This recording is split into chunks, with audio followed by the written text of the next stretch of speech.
Have you ever agreed to something, said yes, nodded along, maybe even smiled, and then hours later found yourself wondering, why did I say that?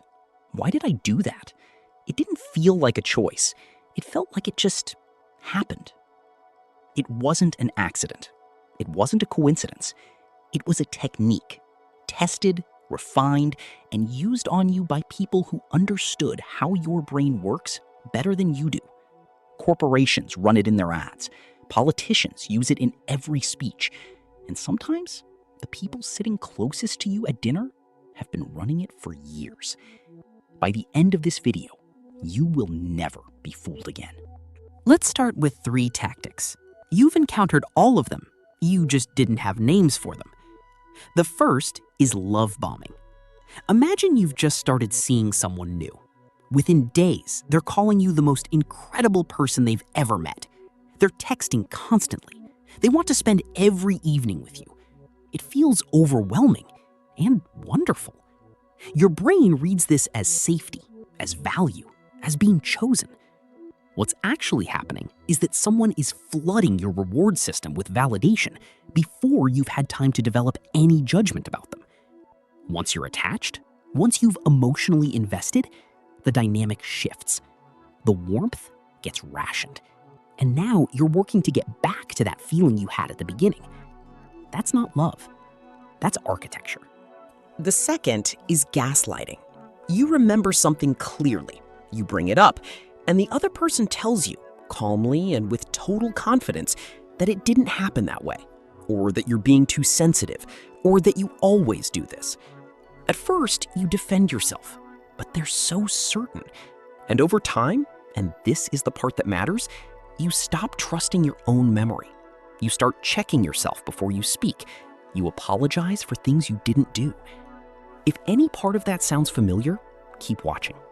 The third is the foot in the door technique. A salesperson asks you something small and easy, just a moment of your time, just a quick question. You say yes. Then they ask for something slightly larger. You say yes again, because you've already said yes. By the time the real ask arrives, you're so far down the path of agreement that turning back feels inconsistent with who you've been for the last 5 minutes. This isn't just sales. It's how favors get stacked in friendships. It's how workloads expand without anyone explicitly asking. It's how small compromises become large ones. Here's what's actually happening inside your brain when these tactics work. Your mind runs on 2 systems. One is fast, automatic, emotional. It reacts before you've had time to think. The other is slower, deliberate, analytical. Skilled manipulators don't fight the slow system. They bypass it entirely. They create conditions, urgency, warmth, social pressure that keep the fast system in charge. The reward system is the first target. When someone gives you validation, attention, or approval, your brain releases dopamine, the same chemical released by food, by winning, by connection. Manipulators learn what your brain responds to, and they turn the tap on and off deliberately. When you behave how they want, the dopamine flows. When you don't, it stops.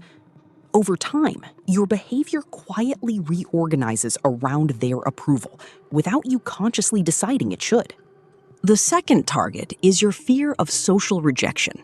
Human beings are wired to belong. Exclusion, historically, meant death. So when someone implies, even subtly, that your relationship is at risk, that you're being difficult, that everyone else agrees with them and not you, your brain treats this as a survival threat. Reason goes offline. Appeasement kicks in. You say yes because the alternative feels like loss. The third target is cognitive overload. When you're overwhelmed, emotionally, informationally, or just exhausted, your capacity to evaluate information drops significantly. Manipulators often time their most important asks for exactly these moments. Late at night, during conflict, when you're already stretched thin. It's not accidental. I want to tell you about Alex.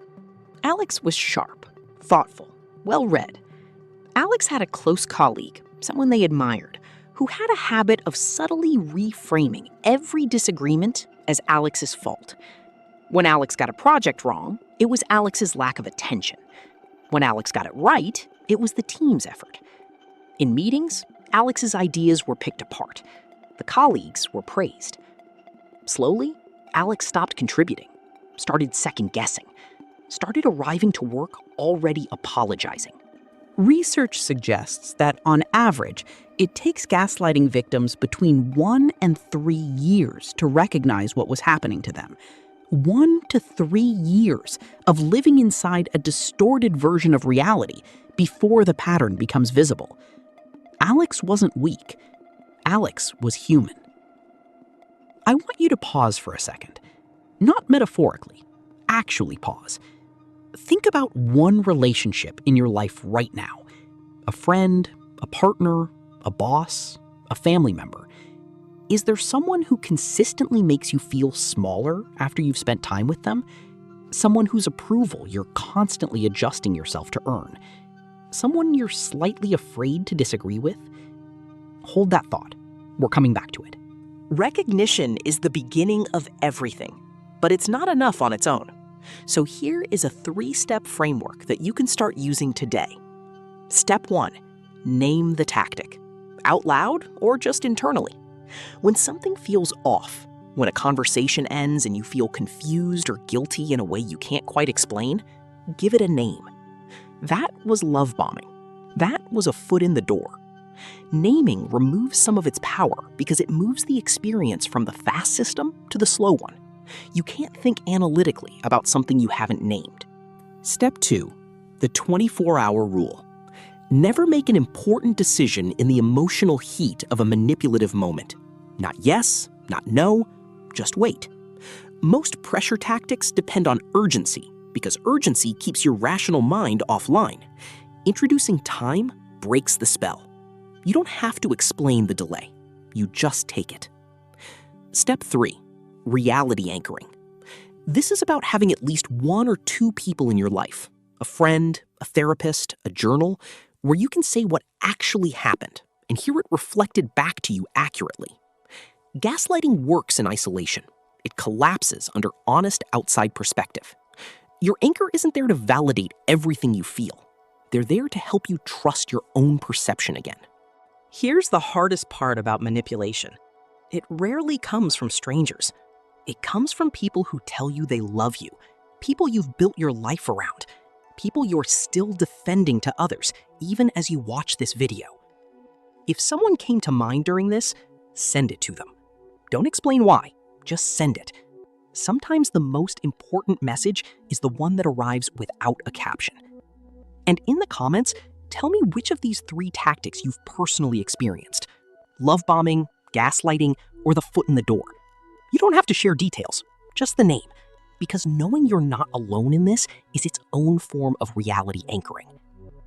Next week, we're going somewhere that might be even harder to look at.